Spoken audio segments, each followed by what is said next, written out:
Hello and welcome to another episode of Virtual Legality. I'm your host, Richard Hoeg, managing member of the Hoeg Law business law firm of Northville, Michigan. And today we're not going to be talking about video games or technology or many of the other topics that we so often talk about in Virtual Legality. That's why you see this video labeled as a Virtual Legality Extra. But we are going to be talking about law and, in some respects, some of the most important aspects of law. Basically, how a constitution or a set of governing documents, if you're in another jurisdiction, should control the rights, obligations, and powers of the various officers whom the body politic has elected or otherwise put into place. Now, as part of this discussion, we're going to be talking about a specific policy because that's the nature of the news item and why we're going to be talking about it today. But we're not going to be talking about whether that policy makes sense or doesn't make sense as a policy. And I think people can get wrapped up in that. I've certainly seen that on social media. This video won't be about whether the federal eviction moratorium is a good idea or a bad idea. I think reasonable minds can differ on that score. Instead, we're going to be talking about the powers that are used by the executive branch to do or to claim that they can do what they have done in the last 24 hours or so, and why the exact argumentation that the Biden administration is using in its capacity as executive is so dangerous and so potentially damaging to the republic as it stands today. Now, you can see on your screen the CNBC headline article, White House defends its decision not to extend the federal eviction moratorium. Now, this news is already old, but I wanted to start here because you can see, as of Monday, a couple of days ago, the White House was stating to the world that it could not extend the federal eviction moratorium. If you scroll through this particular article, which will of course be linked in the video, you see reference to an administration official. It says, unfortunately, the Supreme Court declared on June 29th that the Centers for Disease Control and Prevention, the CDC, could not grant such an extension without clear and specific congressional authorization. And we'll talk about that at length.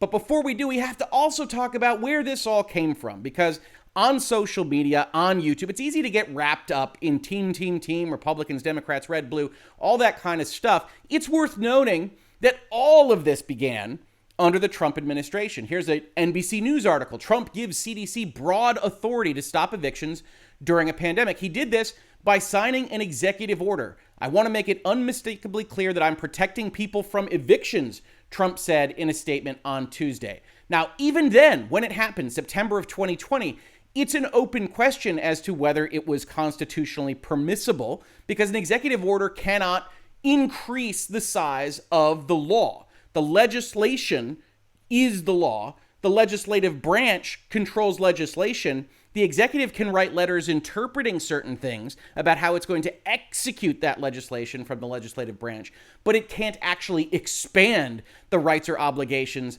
under that law. So this was already an open question, and we'll see that's part of why the courts have found against it. But it is a Trump administration policy. And it's no surprise that after they signed that executive letter, the CDC took them up on it and put forth, through their quote-unquote powers, a moratorium on evictions, that landlords were not permitted to use the eviction process in whatever state they found themselves in to get rid of tenants solely for being behind on rent. Tenants were still supposed to pay rent if they had the capacity to do so. Landlords reserved the right to evict on certain bases like criminal activity. But other than that, the CDC, because of COVID-19, because of the pandemic, said we are going to prevent evictions because we think that will help halt the spread of the disease. However, about a month and a half ago, these court cases wound their way up to the Supreme Court, and in Alabama Association of Realtors versus the Department of Health and Human Services, the Supreme Court decided not to stop the moratorium. It says the application to vacate the stay presented to the Chief Justice and by him referred to the court is denied.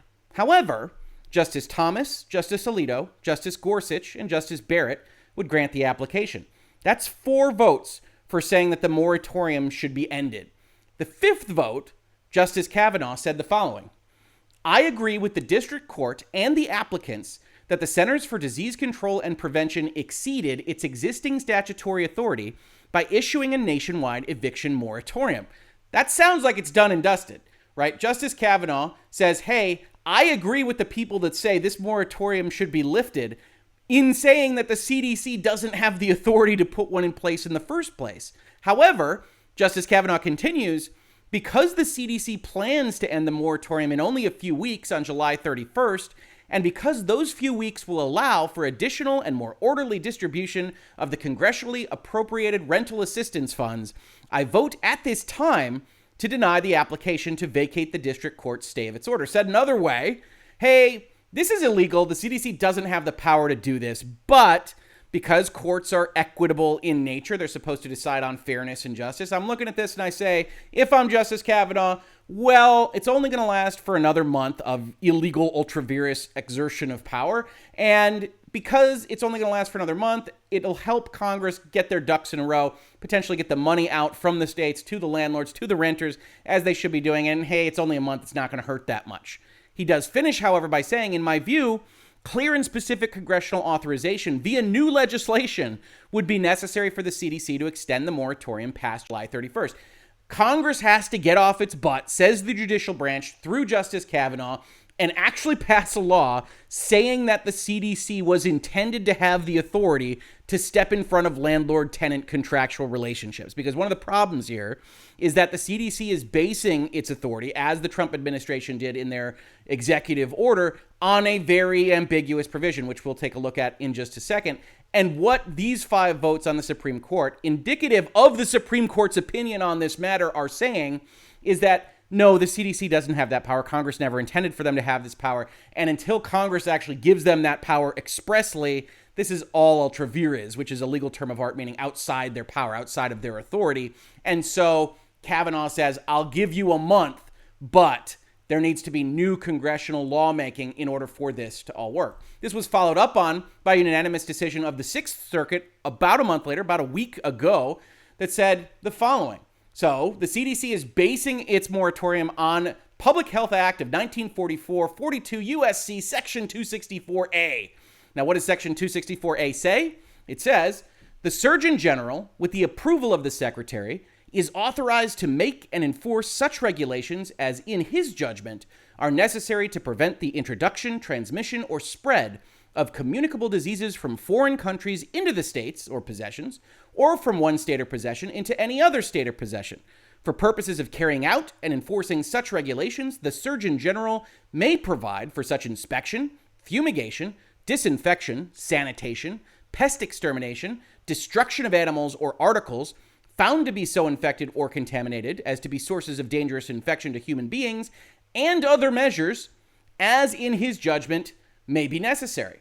And the CDC looks at that and says, all right, well, we have broad authority to prevent the spread of communicable diseases, and we have authority to do things like inspection and, notably to the CDC, other measures. Hey, that's pretty broad. That's an umbrella term. And so we have the authority to do all of this. The Sixth Circuit disagrees, says we agree that the first sentence grants the Secretary rulemaking authority, but that authority is not as capacious, is not as broad as the government contends. And then they talk about the law and the precedent here. They say, Congress would speak clearly if it wished to assign to any agency decisions of vast economic and political significance, like the decision to shut down evictions across the entire country.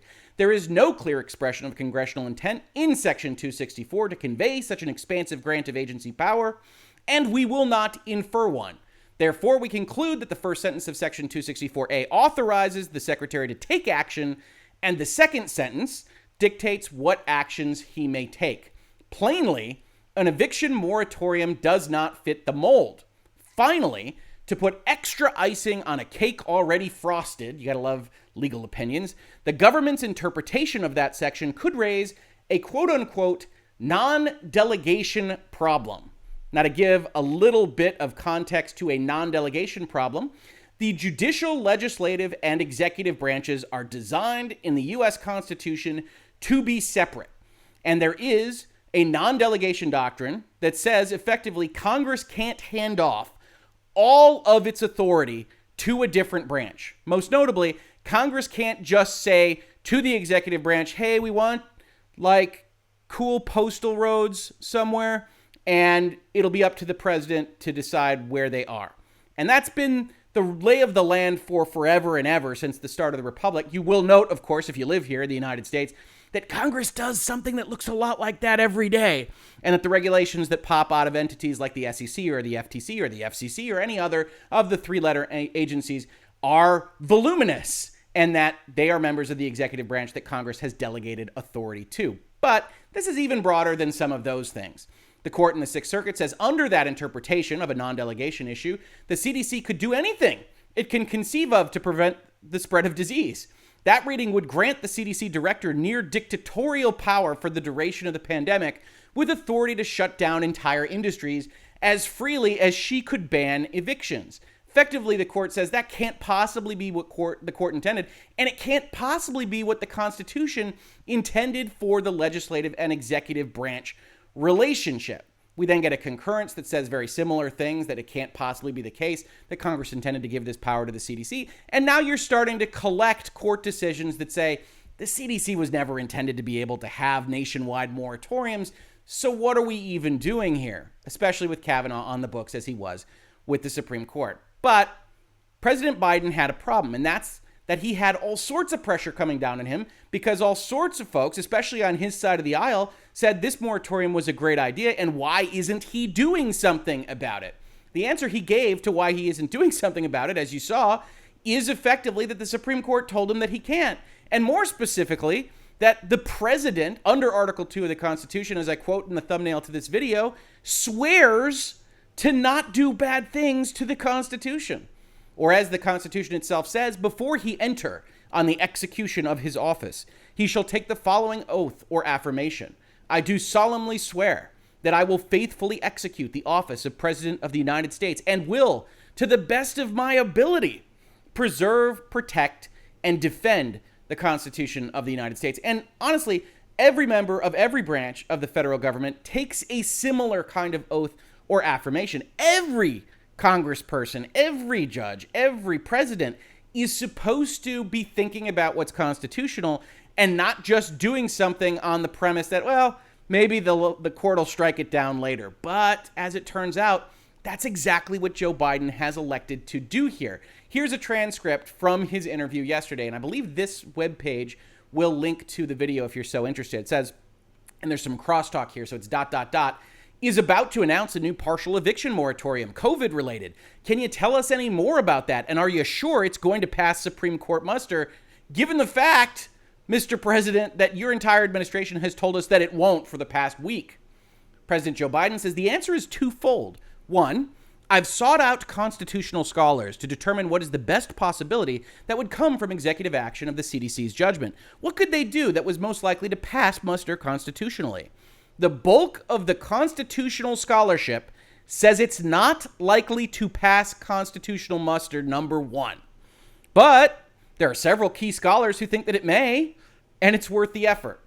Now, just taking a step back, I want it to be clearly understood what the president is saying here. And I wouldn't let any president off the hook for this kind of thesis. We'll get to that at the end of this video. But he's saying, I did my homework. I did my due diligence. Most everybody that's looked at this issue, that's looked at the Kavanaugh opinion, that's looked at the Sixth Circuit opinion, that's considered whether or not the CDC has this authority separately, has looked at the question and said, no, they don't.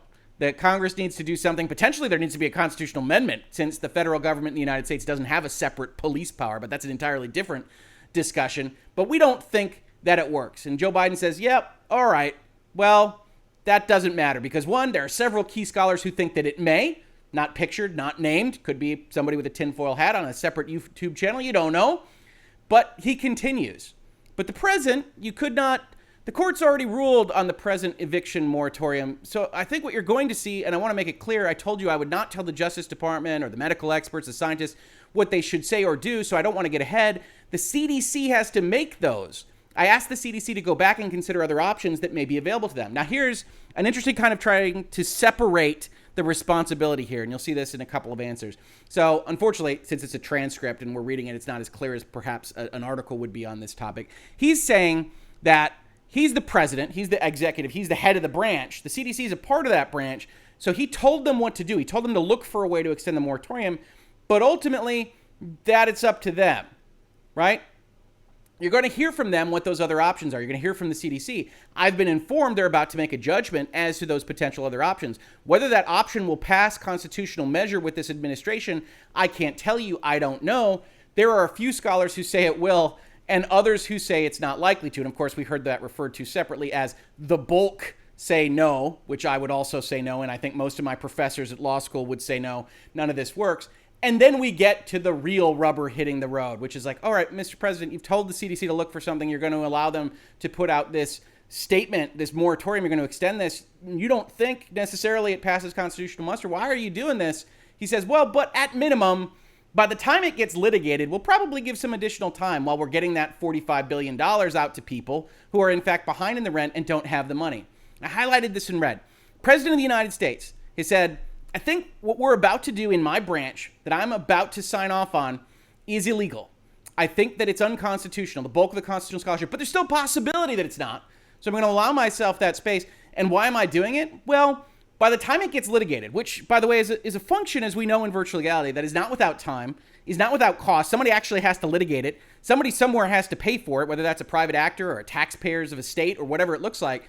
It gets litigated, and then they will have bought themselves enough time effectively acting illegally and through the use of the very time-consuming, very expensive litigation process as a bit of a firewall to get them where they need to go. And even if you're in favor of this moratorium, and I don't blame you, I'm not here to fight you on that score. Even if you're in favor of this policy or the next or the last one, you have to look at this argument and say, my goodness, that's a problem. That's a problem for somebody that's in an office that says, I swear to the best of my ability to protect and defend the Constitution of the United States. I've talked to people and they said they think it doesn't pass constitutional muster. But I found somebody somewhere that said it might be okay. He's not on bad legal takes on Twitter. I think it's going to be cool. And that's good enough for me. Why? Because the political pressure suggests that I want to do this. And the court system is screwed up enough and expensive enough that I know I'm going to get the time. And I'm only extending it for 60 days.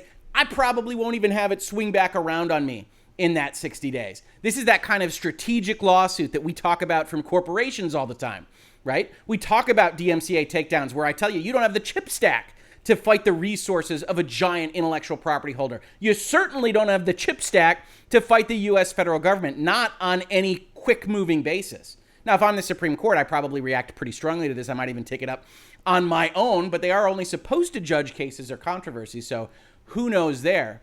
And furthermore, even the Washington Post, which is really the article that brought my attention to this or really focused it today, agrees that this is not the best way to argue this, and it doesn't look good for the United States on the whole. It says Biden's novel evictions defense, and maybe it's illegal, but it's worth it. And they go back to Obama. We talked about Trump. Obviously, it goes without saying, Trump had a lot of executive orders I had a problem with, had a lot of things that went afoul of what the proper constitutional order was supposed to be. But executive overreach and the current status of the United States with respect to the executive branch and its relationship to the other branches is party agnostic. It doesn't matter whether you're a Democrat or Republican. If you're president, you're trying to seize more and more power in Congress is doing very little to stop you.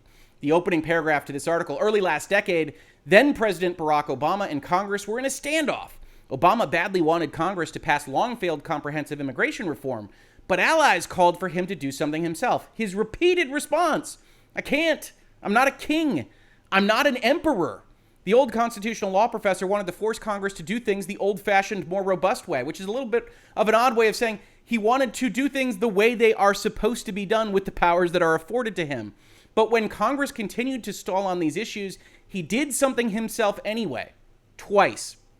He deferred deportations for groups he had said he didn't have the power to protect unilaterally. The lessons of this apparently weren't learned by his Vice President Joe Biden and Biden's new administration, or if they were, the lesson was apparently that it was a gambit worth repeating. But it's a heck of a way to do the country's business, and Biden arguably took it even further than Obama. I don't think there's any question there.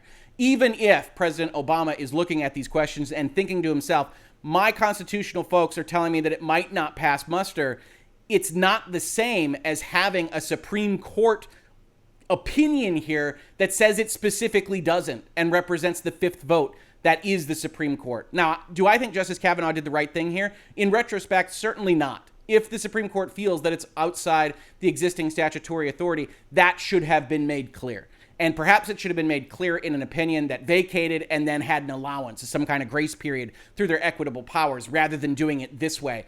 And one question is whether Kavanaugh will, quote unquote, make the same mistake twice, or whether or not this will harden him. And the next time you see something like this, where there might be something equitable that could be done, he just votes with everybody else to kill something that is otherwise potentially in the public's interest. Continuing with the Washington Post article, you see reference to that specific issue. Kavanaugh wrote in June that there must be clear and specific congressional authorization for extending the moratorium. But even in voting to allow the moratorium to stay in place, Kavanaugh said the Centers for Disease Control and Prevention had exceeded its authority. In a written statement Friday, just a few days before that Monday article we looked at, Jen Psaki said President Biden would have strongly supported a decision by the CDC to further extend this eviction moratorium to protect renters at this moment of heightened vulnerability. Unfortunately, the Supreme Court has made clear that this option is no longer available.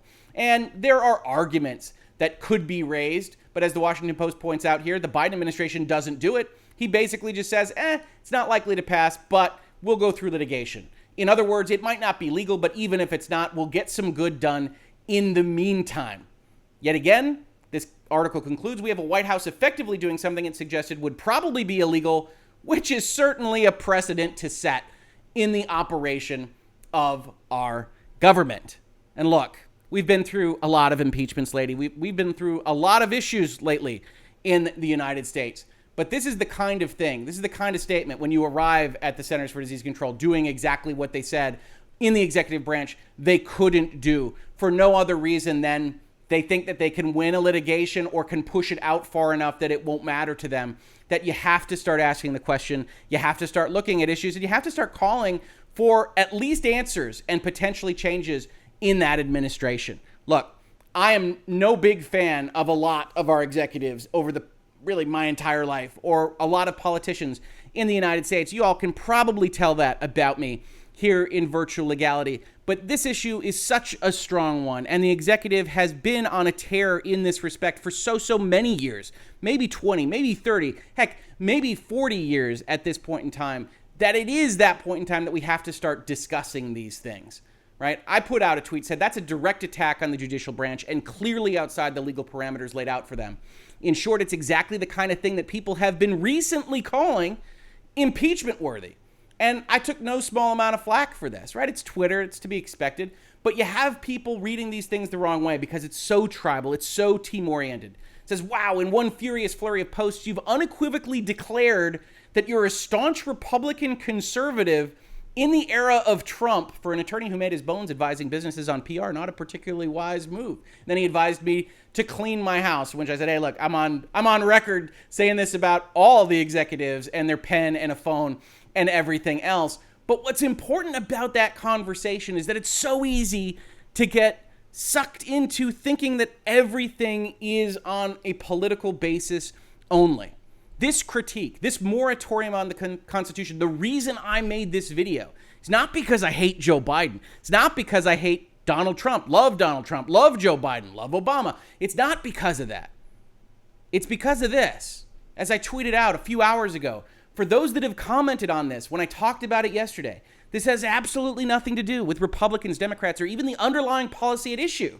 It could be anything. It doesn't have to be an eviction moratorium. It would be anything that had this exact set of facts, where you have the Supreme Court opining on it, where you have the Sixth Circuit opining on it, where your constitutional scholars are telling you no, and you do it anyway. It has everything to do with the rules which purportedly govern our country. The ends do not justify the means, and we are either a country of laws or we are not. No matter how you might feel about this given policy, imagine that this line of argument, hey, yeah, we know it's illegal, but it'll take a long time for litigation to catch up to us. Imagine it were to be used by the politician you fear the most. You don't have to be in the United States for this exercise. Is it Trump? Is it Biden, Obama, Rand Paul, AOC, someone else that I'm not thinking of? Imagine how you would feel if this particular argument were used by that politician. The bulk of the constitutional scholars say it's not likely to pass, but at minimum, it'll take a while to bring us to court, baby. That wouldn't fly for, I think, any of you if you put it in those shoes. And I think it's important to do so because all of us everywhere as an individual can think we know best, can think, wow, the structures, the rules, the laws are keeping us down and we could make things better.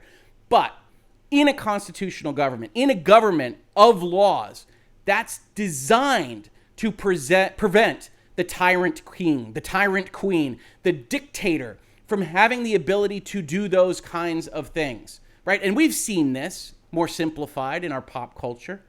Here I show Attack of the Clones, of course, a Star Wars classic that everybody loves and nobody argues about. People were asking me about this particular thread, and I said, hey, this is the fundamental question of democracy. Anakin, we need a system where the politicians sit down and discuss the problem, agree what's in the best interests of all the people, and do it. To which Padme says that's exactly what they do. The trouble is that people don't always agree.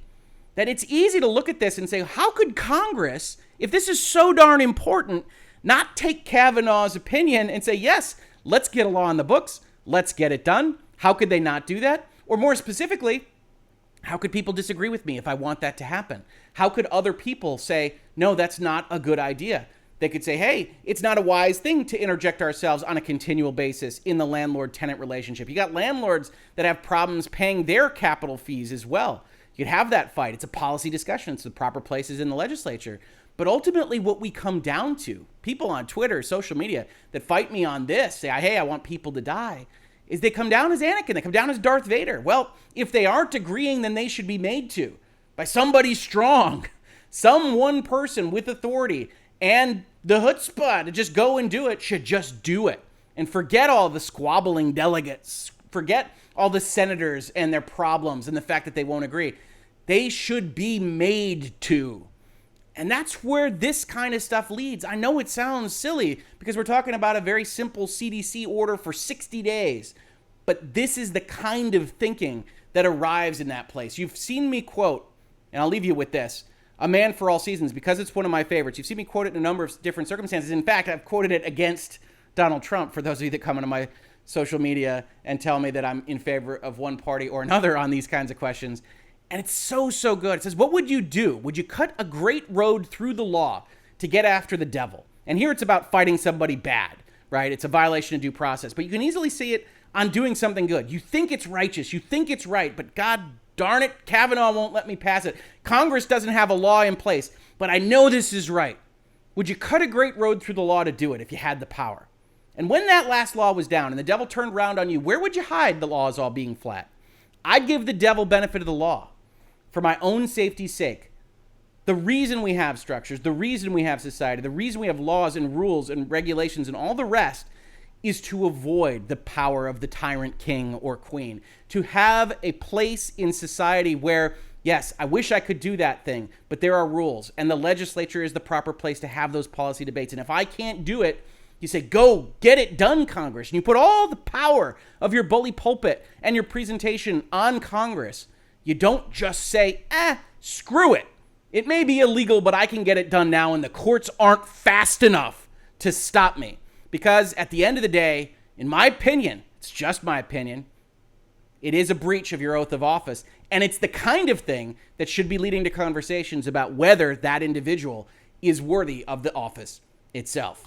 This has been Virtual Legality for today. If you enjoy these kinds of conversations, I'm sorry, I'm not going to have them very often. But if you enjoy talking about business and law, of technology, video games, pop culture, and the rest, please consider checking out the channel, supporting it, subscribing, doing all the rest. If you caught this on YouTube, thank you so much for watching. And if you listen to it as a podcast, thank you so much for listening. And I will catch you on the very next episode of Virtual Legality. Virtual Legality is a YouTube video series with audio podcast versions presented as commentary and for education and entertainment purposes only. It does not constitute legal advice and does not create an attorney-client relationship. If you have legal questions about the topics discussed, please consult your own legal counsel.